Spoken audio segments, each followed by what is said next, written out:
nouvelle vidéo sur ma chaîne, qui cette fois-ci est une vidéo un petit peu spéciale puisqu'il s'agit d'une vidéo tag. Donc c'est un tag que j'ai trouvé sur le site de Pocket Jeunesse qui s'appelle les 10 livres à conseiller. Le principe est simple, 10 thématiques, 10 livres à conseiller, c'est parti. Question numéro 1, le meilleur roman contemporain. J'ai choisi de vous présenter Nos étoiles contraires de John Green, qui raconte l'histoire très rapidement, puisque tout le monde la connaît à cause du film, à cause du livre qui a fait tout un pataquès. C'est l'histoire de Arthur Grace et de Augustus Waters, qui sont deux cancéreux qui vont vivre quelques aventures à Amsterdam et en Amérique pour réaliser le rêve de Arthur Grace. Je n'en dis pas plus, tout le monde le connaît, tout le monde connaît la fin, et tout le monde a vidé un paquet de Kleenex dessus. Tout le monde, ne me faites pas croire que vous n'avez pas pleuré, je ne vous croirai pas. Deuxième question, et les ennuis commencent déjà, puisqu'il fallait sélectionner le meilleur livre de notre auteur favori. Alors je ne sais pas vous, mais moi en tout cas, déjà choisir un seul auteur parmi mes favoris, ça a été assez compliqué entre J.K. Rowling, Veronica Roth, Guillaume Musso, Pierre Bottero, et j'en passe. Il a fallu en choisir qu'un. Et parmi toute la bibliographie géniale de mon auteur favori, il fallait que je ne choisisse qu'un seul livre. J'ai donc choisi aux grandes dames de ceux qui me suivent et qui n'apprécient pas forcément cet auteur, Parce que je t'aime de Guillaume Musso. Ce livre m'a totalement chamboulé, retourné, ému aux larmes, en moins de 300 pages. Tout simplement parce que il sort un petit peu de ce que fait Musso actuellement, c'est-à-dire que ce n'est pas une histoire avec plein de rebondissements comme on peut s'y attendre, il n'y a pas vraiment une trame hyper palpitante, mais on est plongé au cœur de l'humain même, de ce qu'il peut ressentir, des traumatismes qu'il peut avoir. C'est le genre de lecture que j'aime beaucoup. Et la façon dont ça a été mené, parce que forcément on pense que rien n'est lié, mais tout est lié, m'a complètement chamboulé. Franchement, s'il n'y avait qu'un seul livre de cet auteur que vous devriez lire, c'est celui-ci. Troisième question, et là aussi j'ai pas mal galéré, il fallait sélectionner le livre avec le meilleur méchant. Allez savoir pourquoi, quand j'ai eu cette question-là, j'ai de suite pensé à des Disney, mais c'est pas franchement le thème. Donc après avoir bien galéré, bien mouliné, ça m'est venu à l'esprit comme ça, d'un seul coup ça a fait pouf. C'est bon, c'est celui-là. Juste une ombre de Karine Guébel, tout simplement parce qu'on est complètement tétanisé de peur tout le long du livre à cause d'une ombre.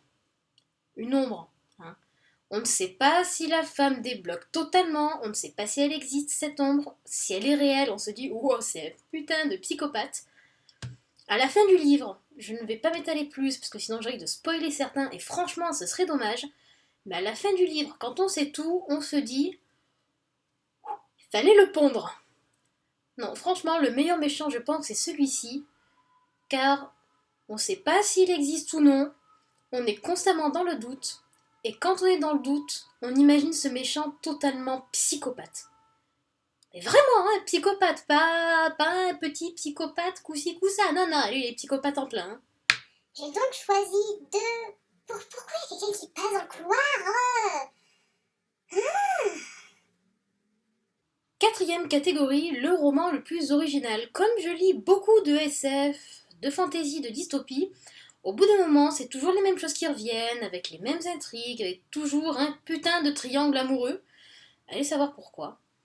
J'ai donc choisi de présenter la théorie du bouclier, c'est-à-dire le premier tome de la série Le Professionnel de Pierre Grimbert. Ce livre m'a fait exploser de rire tout simplement parce que même si la trame suivie est assez, je ne dirais pas banale, mais classique dans le genre, le fond est complètement déjanté.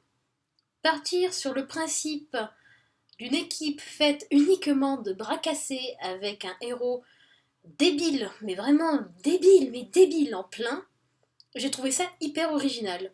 Parce que toujours dans ce genre de roman-là, où on a une quête, une princesse à sauver, trucs comme ça, On se retrouve toujours avec un héros super badass, super intelligent, qui sait toujours comment réagir à une situation donnée qu'il n'a jamais vécue.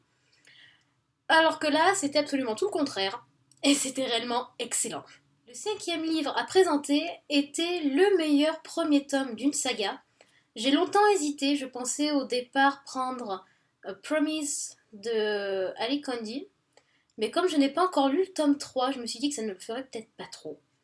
Donc je décide de vous montrer, j'ai donc sélectionné le premier tome d'une de mes séries favorites, c'est-à-dire Divergent de Veronica Ross. Je n'ai pas besoin de m'étaler dessus, tout le monde sait l'importance qu'a eu ce livre-là dans ma vie, aussi bien personnelle que de vie de lectrice. Donc juste lisez-le. Si ce n'est pas encore fait, que vous n'avez encore pas vu le film, vraiment, lisez le livre d'abord et voyez le livre. Oui, Océane. Et voyez le film ensuite, car réellement, même si les deux autres, même si le tome 2 est moins palpitant et que le tome 3 vous arrachera le cœur littéralement, le tome 1 est réellement celui que je considère comme étant le meilleur. Franchement, sans aucune hésitation. Un livre meilleur que son adaptation cinématographique. La lectrice en moi est tentée de dire tous, mais il y a réellement quelques livres qui ont réellement été adaptés d'une façon que je considère comme étant médiocre. Parmi ceux-là, une de mes sagas favorites qui me tient vraiment à cœur, les Percy Jackson de Rick Riordan. Mais sincèrement, aux scénaristes, on a juste envie de leur dire, mais lisez le livre. Pour faire simple, le livre, même si on sent que c'est le premier tome de l'auteur, avec des tournures de phrases un peu maladroites, un vocabulaire plutôt simple et une syntaxe relativement simple elle aussi, il y avait réellement des idées excellentissimes avec une trame réellement géniale, poignante, accessible à tous. Je veux dire, je les ai lus quand j'avais 16-17 ans. Mon frère, qui a 12 ans, a commencé à les lire aussi. Il aime bien aussi. Réellement, c'est pour tous les âges. Donc, dès que j'ai vu que dès que j'ai vu qu'il y avait un film avec, je me suis dit, ouah, c'est trop génial! En passant du livre au film, le film n'a gardé que les personnages, le monde et le truc super génial qui fait que des adolescents un petit peu mis à part peuvent être des enfants de dieux de l'Olympe. C'est tout. Non, non, mais vraiment, hein, c'est vraiment tout ce qu'ils ont gardé. Oui, il faut que Percy se rende aux enfers pour récupérer sa mère. Mais sa quête principale n'est pas de trouver des putains de billes. Les billes, on lui donne dans le livre. D'accord? Les billes, on lui donne et sa quête dans le livre, c'est de réussir à arriver à la porte des enfers qui se trouve à Los Angeles, si je ne me trompe pas, en moins de 3 jours en partant de New York, à 12 ans, avec Grover et Annabeth. Et dans le film, il fallait qu'il trouve des putains de billes pour sortir des enfers. Bon. Sans compter le choix des acteurs qui laissent sincèrement à désirer, non pas pour Percy et pour Grover, parce que je trouve qu'ils les ont plutôt bien choisis, mais pour Annabeth.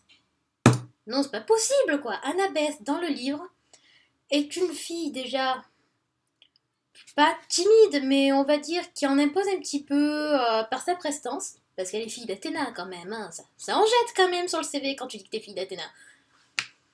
Qui est censée être blonde aux yeux bleus. Ils sont allés prendre une actrice brune aux yeux verts. Oui, bon, si vous voulez, mais non. Sans compter qu'ils ont vieilli les acteurs. C'est-à-dire que les acteurs dans le premier film ont l'âge qu'ils ont dans le dernier livre de la saga. C'est-à-dire 16 ans, environ 15-16 ans. Putain, mais dans le premier livre, ils ont 12 ans, quoi. Puis surtout, c'est important qu'ils aient 12 ans, parce que certaines réactions font qu'ils est en raccord avec le fait qu'ils aient 12 ans. Enfin bref, tous ceux qui font partie du fandom, donc des demigods, en rapport avec Percy Jackson et les héros de l'Olympe, on espère juste un truc, qu'ils fassent pas le 3. Je vous en prie, je vous en supplie les scénaristes, n'adaptez pas le 3.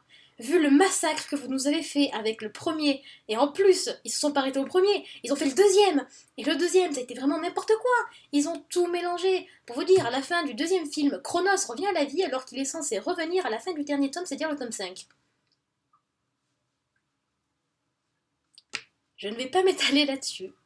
Plus que ça, vous l'aurez compris, les Percy Jackson, il faut les lire, mais il ne faut en aucun cas les voir. Au contraire de la question précédente, il fallait sélectionner le livre qui, pour nous, avait été le mieux adapté au cinéma. Je risque fortement de m'attirer les foudres de beaucoup. Mais tant pis, je trouve que 50 nuances degrés de E.L. James a été particulièrement bien adapté. Tout simplement parce que le livre en lui-même, déjà, il m'avait bien plu. Comparé à ce que beaucoup pourraient dire, j'ai bien aimé le livre, même s'il était un peu gnangnan, machin, tout ça. Et surtout très mal écrit. Mais j'ai trouvé que le film lui rendait un petit peu ses lettres de noblesse. Tout simplement parce qu'on avait... ils ont mis en parallèle, en fait, une écriture qu'il faut dire dans ce premier tome est réellement d'une qualité médiocre, avec des procédés cinématographiques et toute une atmosphère qui a été faite autour de ce film, qui correspondait exactement, je pense, à ce qu'a voulu faire passer l'auteur, et je trouve ça remarquable. En tout cas, en lisant le livre, c'est ce genre d'atmosphère-là que j'imaginais, avec ce genre de discours, ce genre de ton. Non, vraiment, j'ai réellement trouvé que ce livre-là avait été particulièrement bien adapté. Là aussi, je vais m'attirer les foudres de tout le monde, car je trouve que les acteurs ont été très bien choisis. Anastasia n'est pas une bimbo, parce qu'à chaque fois dans ce genre de livre, on nous dit que l'héroïne principale n'est pas forcément très jolie, mais qu'en fait c'est un vrai canon. Et là, je suis contente, ils n'ont pas pris quelqu'un qui, de base, sans maquillage, sorti du lit, qui ne ressemble strictement à rien, ressemble à une bimbo sortie d'un magazine de mode. Mais ils ont pris quelqu'un que je qualifierais de normal et de belle au naturel. Donc, même en ayant une coupe vachement moche, parce qu'il faut dire ce qui est au début, elle a réellement une coupe moche, coupe de cheveux, je veux dire. Elle arrive tout de même à être charmante et attirante, je veux dire, ça semble vachement plus plausible pour nous, communs des mortels. Ils auraient pris Eva Longoria, on peut pas rivaliser là. Et surtout, ils ont, je pense, très bien choisi l'acteur pour incarner Grey. Il y en a beaucoup qui n'ont pas aimé parce qu'ils le trouvaient vachement, ils l'imaginaient vachement plus charismatique, vachement plus beau que ça. Mais je trouve qu'ils l'ont très bien choisi parce que justement, il a un certain charme, il a sa beauté à lui. Mais surtout, il a un charisme et un charme absolument à couper le souffle, et je pense que c'était le plus important là-dedans. Donc réellement, à choisir entre voir le film et lire le livre, regardez le film, mais lisez Grey. Lisez le 4e tome qui est vachement mieux. En 8e, le livre le plus surprenant. Je ne pouvais pas passer à travers, après avoir longuement réfléchi, je vous présente donc La Clairière du Lion, le premier tome de la saga à la porte de Anthony Luc Douzet. Donc un livre qui m'a été proposé directement par l'auteur, ne serait juste par Twitter en suggestion. Je vais pas y aller par 4 chemins. Pendant toute la première moitié du livre, je me suis pas mal ennuyée parce qu'on suit 3 histoires distinctes qui se passent en plus à 3 époques différentes dans 3 parties du globe différentes. Donc on suit d'abord un jeune homme dans la Grèce du XVe siècle. On suit un inspecteur d'Europol en Roumanie en 1999, si je ne me trompe pas. Et enfin, on suit une voleuse en Chine en 2008. Donc vraiment pas batterie faible. Pendant toute la première partie du bouquin, on suit ces 3 personnages-là, ces 3 histoires, sans réellement voir où peut être le lien.